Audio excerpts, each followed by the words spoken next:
kita pilih bagian yang pertama, automatic tabel 1. Di sini kita oke. Nah, secara otomatis daftar isi itu akan terisi. Assalamualaikum warahmatullahi taala wabarakatuh. Kembali lagi bersama kami Vian Komputer berbagi tutorial.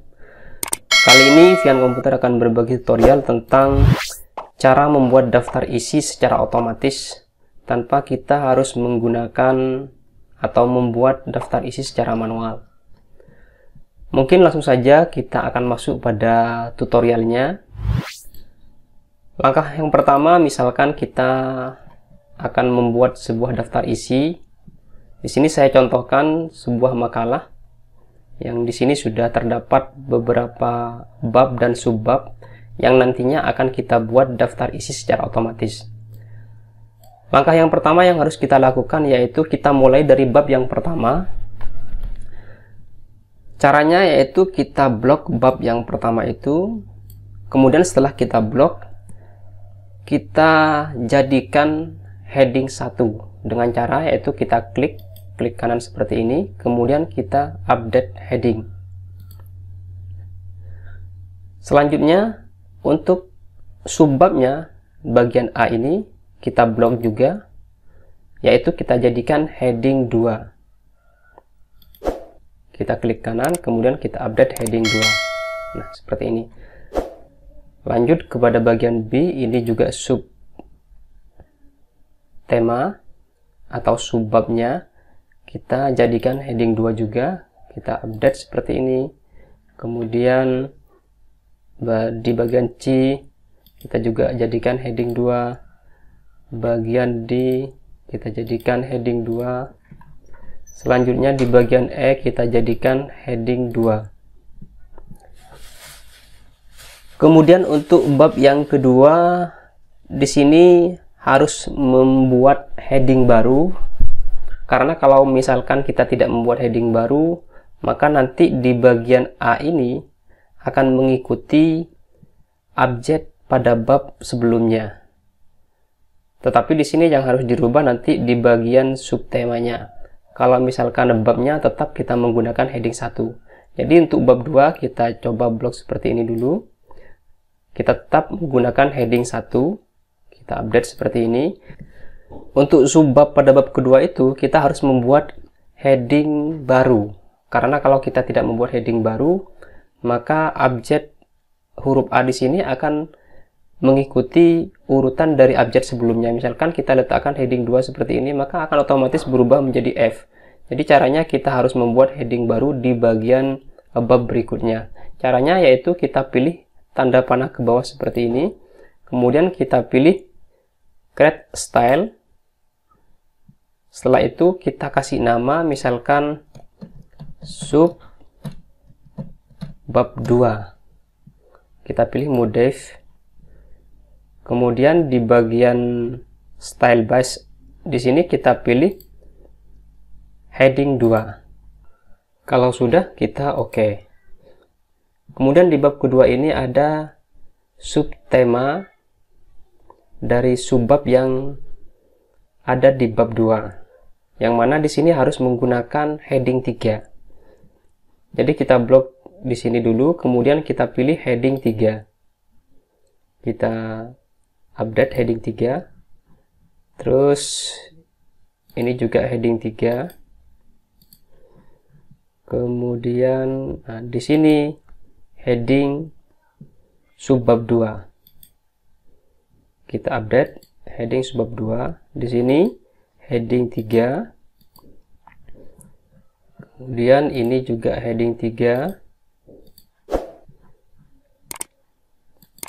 Ini subbab 2. Kemudian di bawahnya ini heading 3. Kemudian ini juga heading 3. Nah, kita masuk pada bab yang ketiga. Bab ketiga kita blok seperti ini. Kita masih tetap menggunakan heading 1. Kemudian untuk subbabnya, sebagaimana di bab kedua, subbabnya itu kita harus menggunakan heading baru, yaitu dengan cara setelah kita blok seperti ini, kita pilih tanda panah ke bawah seperti ini, kemudian create style, kemudian kita kasih nama subbab 3. Kita pilih modify ini, style base-nya kita pilih heading 2. Kalau sudah, kita oke. Nah, terus berikutnya di B ini juga bagian heading subbab 3 seperti ini. Kemudian di bagian C juga subbab heading 3. Ini di subbab heading 3 juga.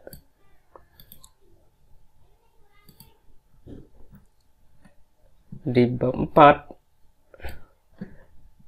tetap kita menggunakan heading 1. Kemudian untuk subbab berikutnya kita menggunakan heading baru. Itu dengan cara sama dengan yang di atas.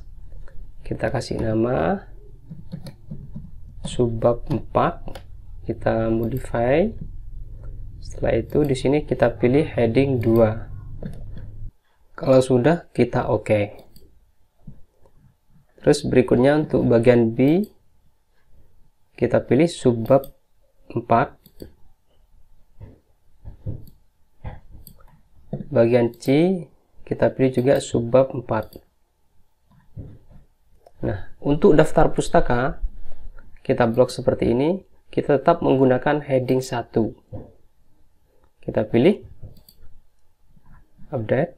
Nah, kalau sudah kita atur seperti itu atau kita rubah formatnya barusan menjadi heading 1, heading 2 sampai heading 3, bahkan sampai heading 4, yang terakhir yaitu kita masuk pada lembaran daftar isi.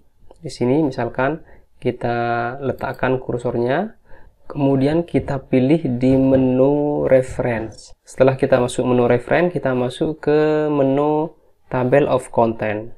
Di sini kita pilih seperti ini. Kita pilih bagian yang pertama, automatic tabel 1. Di sini kita oke.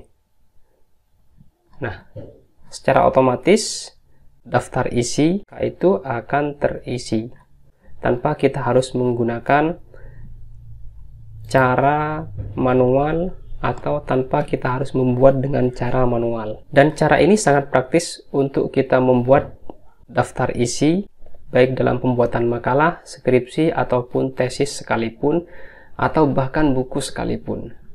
Jadi begitulah cara membuat daftar isi secara otomatis menggunakan aplikasi Microsoft Word. Saya rasa cukup tutorial kali ini, semoga bermanfaat terutama bagi yang membutuhkannya. Dan apabila ada yang perlu dipertanyakan, teman-teman bisa tanyakan di kolom komentar. Dan dari kami, wassalamualaikum warahmatullahi taala wabarakatuh.